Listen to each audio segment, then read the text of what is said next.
I'm a girl, and I have a friend who lives on the same street as me. My other friends all live in the town, so me and this friend, I'll call them M, hang out together a little more on our own. I've always liked going up to the fancy house area in our village because I can't stress enough how normal the other houses in the village are. We have some council houses, which, for Americans, are basically homes that the government builds for you, and then you pay them rent to live there. It's not considered posh at all, and I don't know how this area behind the village is so different. It's like another world. It takes half an hour to walk up this hill to get to the houses, and it's really killer on your legs, but it's worth it. Me and them would walk up there and look at the houses, praying that one day we'd both be rich enough to have an awesome house like that ourselves. There's one house that hasn't been lived in for as long as I've lived in this village. There were rumors about it, and people said that a woman killed herself on her wedding night. I don't know what happened to the husband. I don't even know the woman's name or anything, but it seemed perpetually empty. I know it sounds like a typical ghost story, but it intrigued me, and I always wanted to go inside and look around. I know that sounds bad, but I've always been what adults call rebellious, though I believe I'm just simply adventurous. I was always on M's back about exploring the house. It didn't look shabby because, I guess, fancy houses never look bad, but it was run down whereas the others weren't. It's tucked in a little corner, and as none of the other houses are attached to each other and each feature huge gardens, this one doesn't stand out too much. I guess it doesn't bother anyone in the street because no one ever upkeeps it. The garden is very overgrown, and it just looks like a jungle. There are big trees in the front, and everyone calls them witch trees. I don't know what type of tree it is, but they have mega thick bark and they grow tall.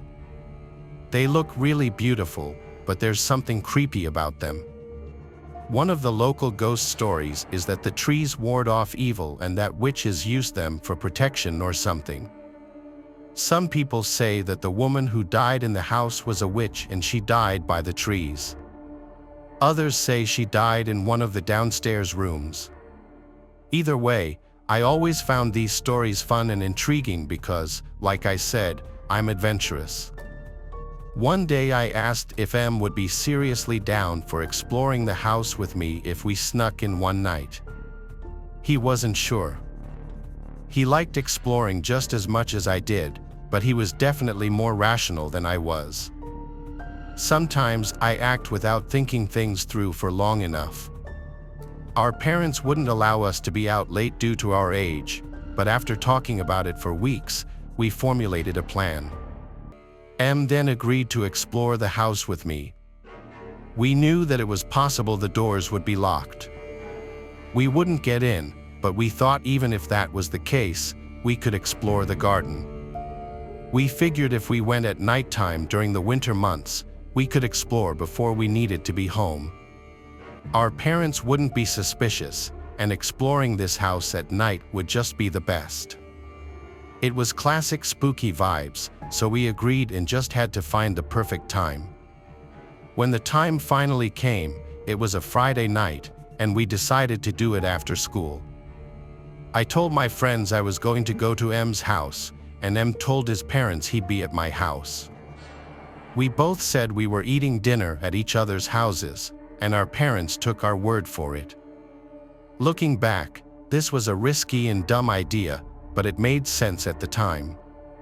We didn't have long, and it meant we'd go hungry, but we didn't care. We wanted to explore. When we got to the house, I was buzzing with excitement. We were nervous, and M was especially. He kept peering around and whispering at me that the neighbors might catch us, but I told him to chill and it'd all be fine. We hopped over the gate, and boom, we were in the garden. It felt exhilarating. I felt like I was in a Tomb Raider game exploring an ancient Egyptian tomb. We tried to stay quiet and wandered around the garden for a bit. It was really hard to see, so we used our phone flashlights to look around, but we had to do it carefully so as not to draw attention. It didn't even cross our minds that we were breaking the law. We tried to go around the back, but we couldn't. The hedges and grass, etc., were just way too overgrown to get through. It was too difficult, and we were getting scratched left, right, and center. We approached the front door very cautiously, and I was still buzzing. M then asked me if I was 100% sure about this, and I said of course I am. I remember that he looked like he wanted to back out, but he didn't. He tried the handle, but the door didn't open. I thought it was locked and felt disappointed, but he made a face and told me it felt stiff. He said that maybe we should go because we had already been in the garden, but I was so determined to get inside. I told him to throw his body at it, and he said hell no, that it would cause too much noise and it was wrong of us to damage the building. I realized he was right, but I felt disappointed again. I decided to try the handle and fiddled with it for a while.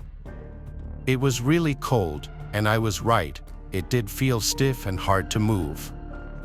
I asked him to help me, and I pulled my sleeves down to cover my hands. I thought that maybe that would help me to grip it better and that I could then pull harder without hurting my skin. Surprisingly, we actually got the door open after fiddling around with it. It made a loud noise as it creaked open, and Elle's face was a picture of terror. I held my breath too because I was really nervous in case someone heard.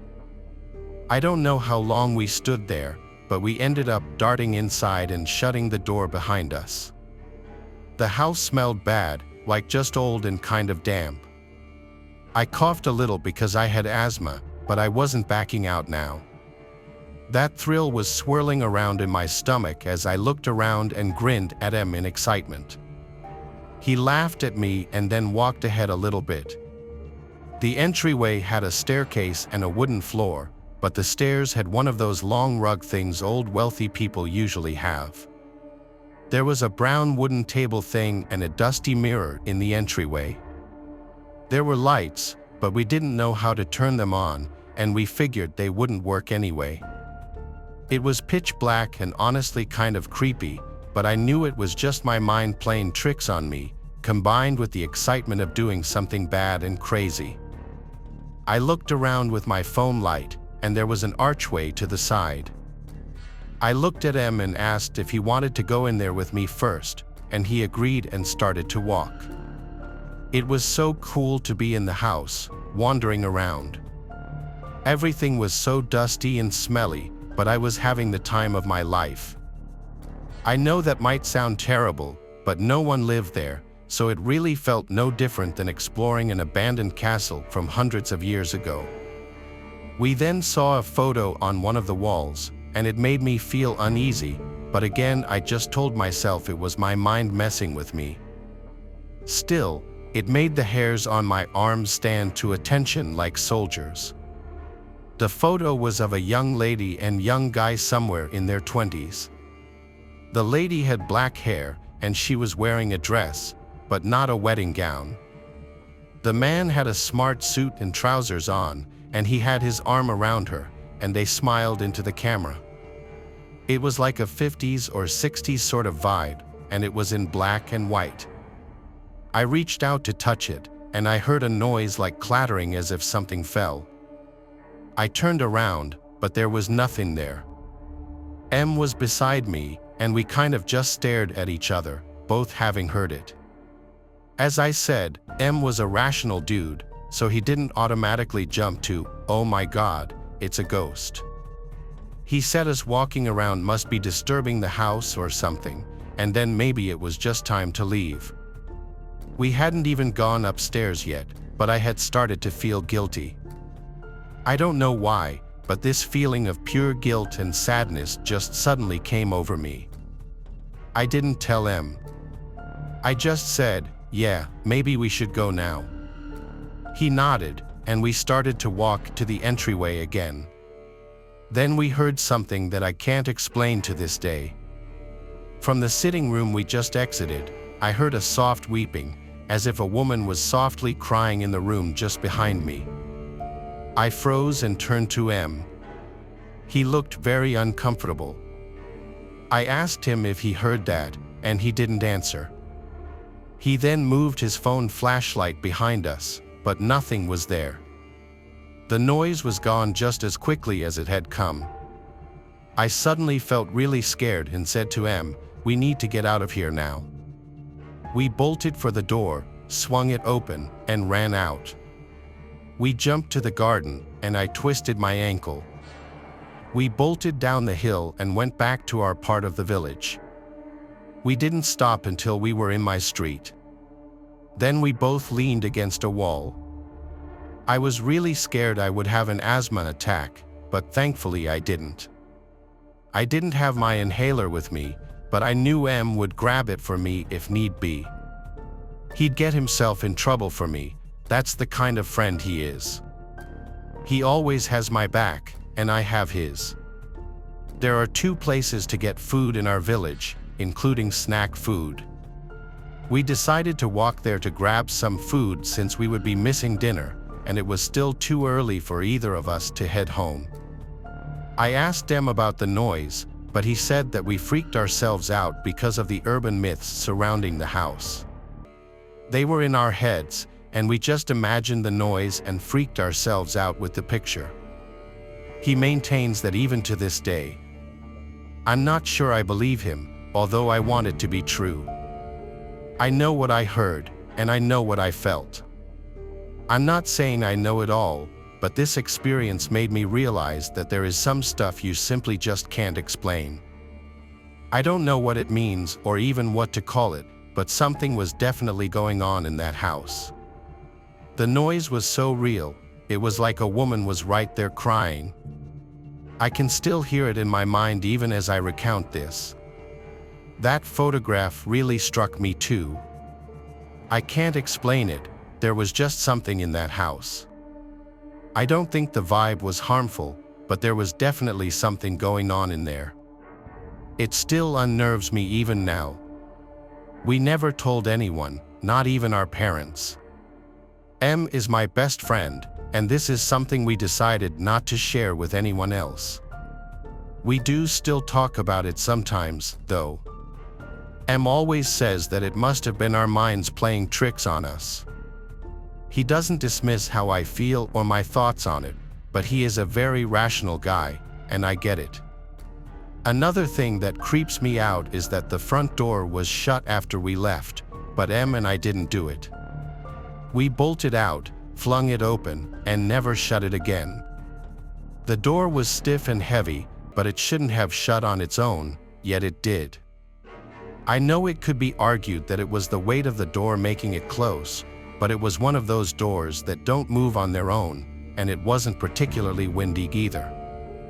Maybe someone shut it, but I'm not so sure. We went back the next day and just stood in the street looking at it, and the door was shut. It's such a creepy thing, especially because we heard the crying from the room that the lady apparently died in. One thing's for sure though, M and I will never go into that house or do anything like that ever again.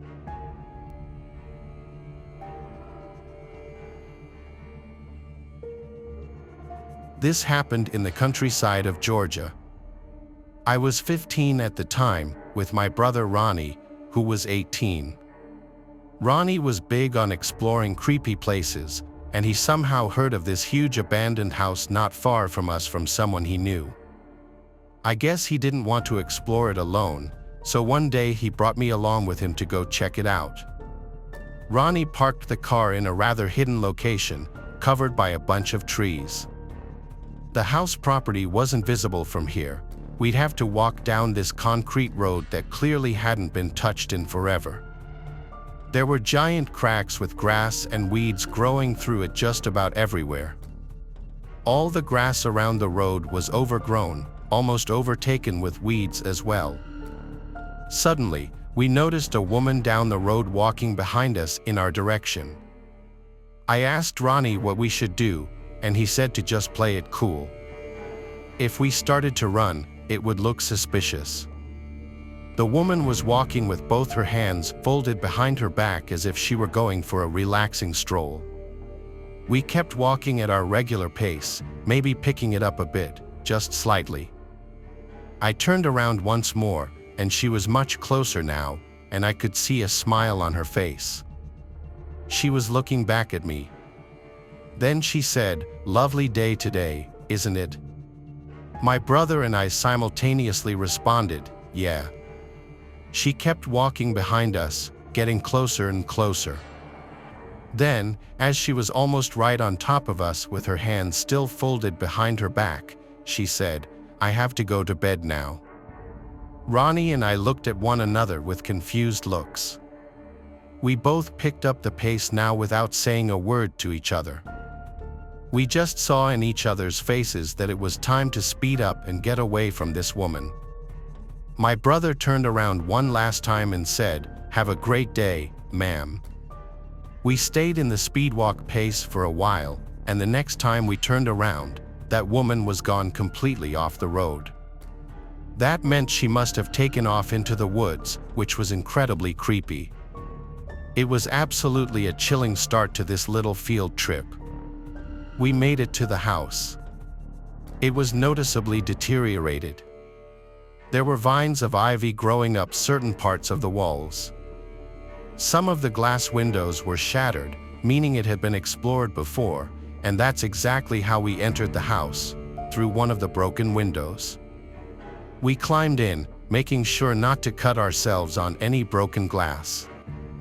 Right from the start, surprisingly, there was a lot of stuff left behind, like all the furniture, albeit it looked a little worn out.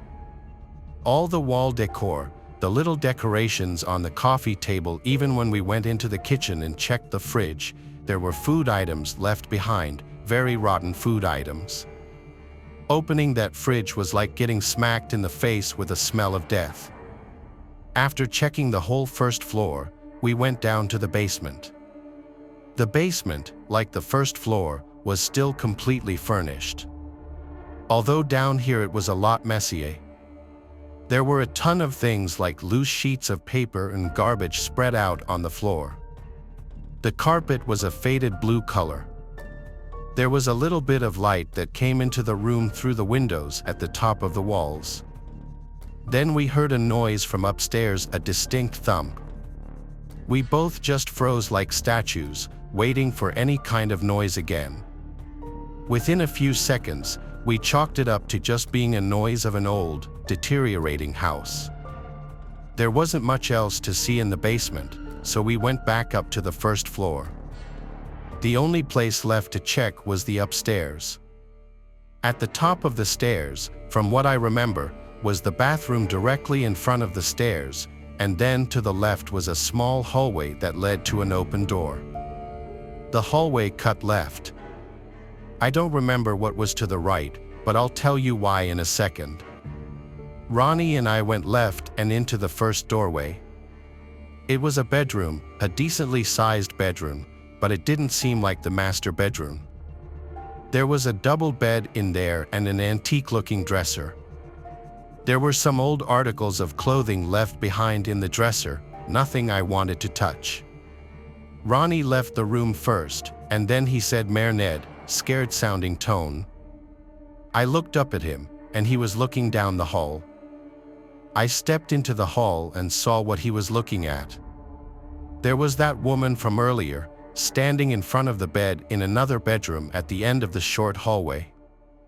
She was still smiling like before.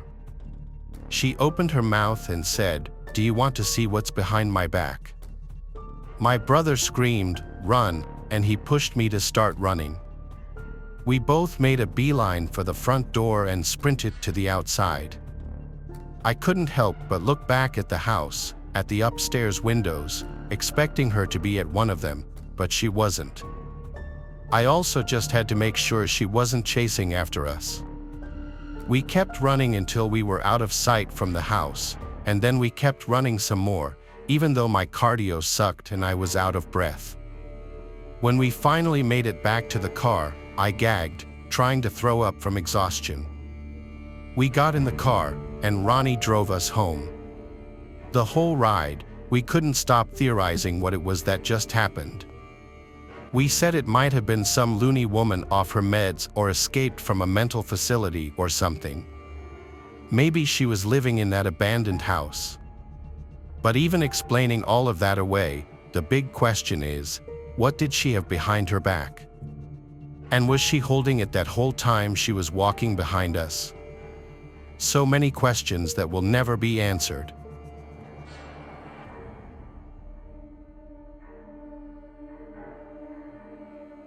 This was the year 2017.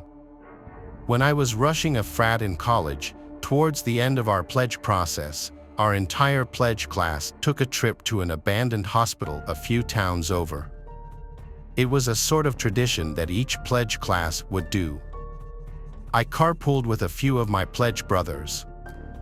There are honestly just too many names to list, so I'll just name my pledge brother that I spent most of the night with, Silas. Silas and I and a couple others carpooled to the hospital, which sat next to a big park, so all of us parked in one of the parking lots in the park. We waited till everyone was there, then started walking down a pathway in the direction of the hospital. Until the pathway cut right, and at this point, we had to walk through the small patch of wood separating the park from the hospital. I honestly wore the wrong shoes for this. I was complaining about wearing my white Air Force Ones. After making our way through the woods, we got to the property of the hospital, surrounded by trees and a parking lot on all sides.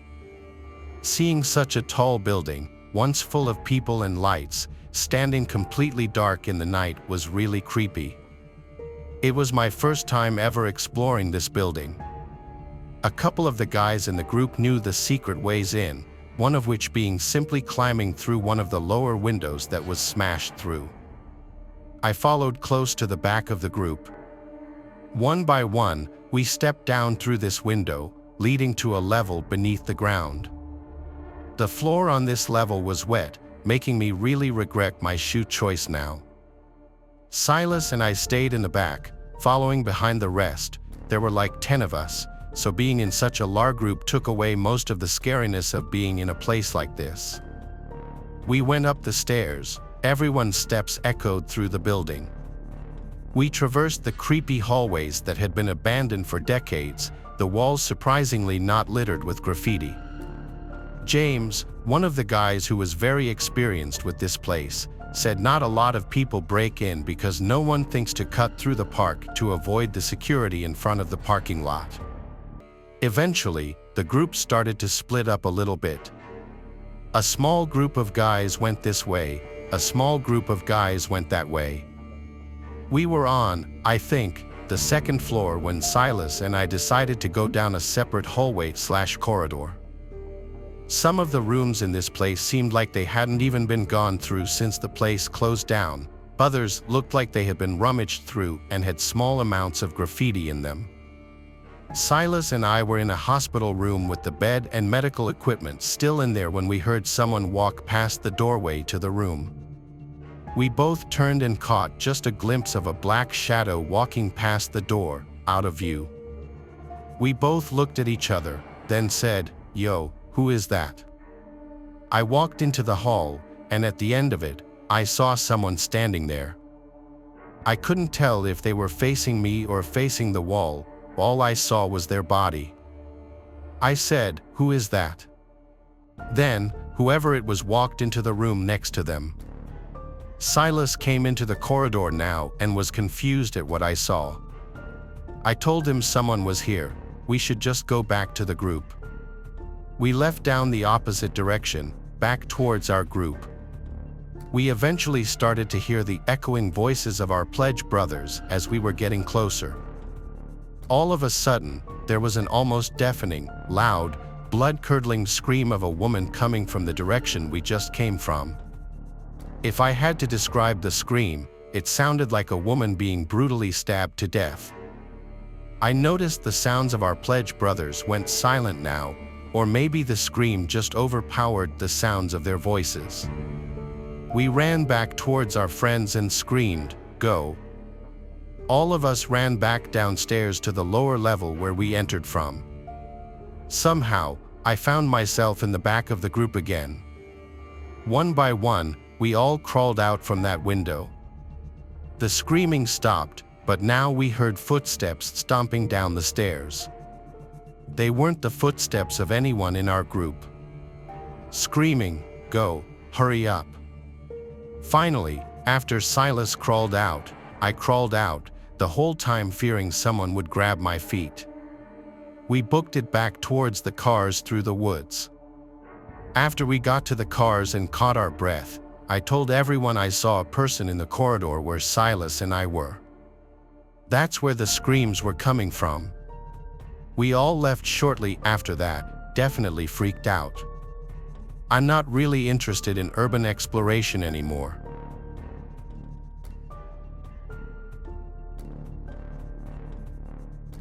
Thanks for watching the video.